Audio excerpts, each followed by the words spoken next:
Москалі, тікайте з України! Et nous soutenir dans notre marche et démarche soutien d'Ukraine. L'Ukraine, c'est le seul pays pacifique de l'Europe qui s'entraîne avec l'acharnement, se bat pour les valeurs européennes qui n'est pas dans la communauté européenne. Il se bat pour la liberté, pour la fraternité, pour la démocratie. Tout ça, c'est qui est cher pour nous. Eux, ils se battent déjà.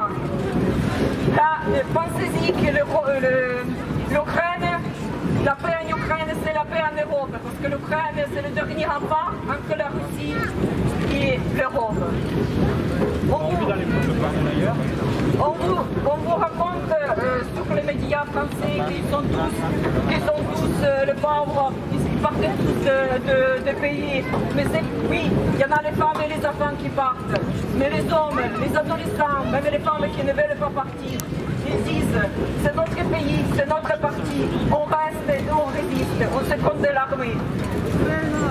Donc, les dernières nouvelles, tous les villes comme Kharkiv, Berdiansk, ont été libérés. Kiev, il tient, et l'Ukraine, elle tient. Et c'est à nous aussi, à nous les Français, parce que je suis d'origine ukrainienne, mais je suis déjà française, à nous d'aider à ces pays qui se battent pour nous. Viva l'Ukraine!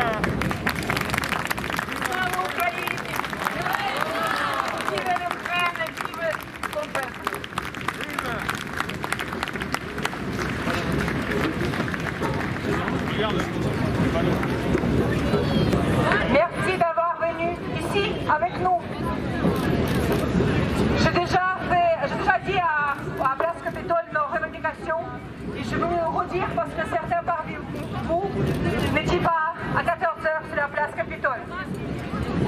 On demande de fermer l'espace aérien pour stopper les bombardements russes des bases militaires ukrainiennes, des habitations, des villes, des hôpitaux.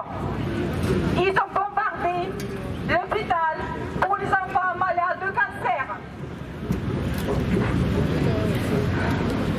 Nous livrer l'équipement militaire moderne, des armes modernes, des avions, aide médicale pour sauver nos blessés parmi les militaires et les civils.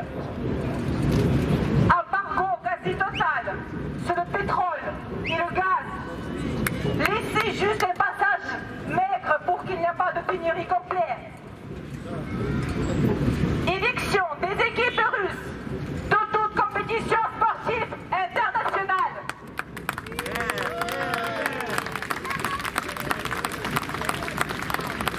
Gel et récupération de tous les avoirs des oligarques russes sur le sol européen, afin de financer les hôpitaux et matériels médicaux pour les victimes de cette guerre.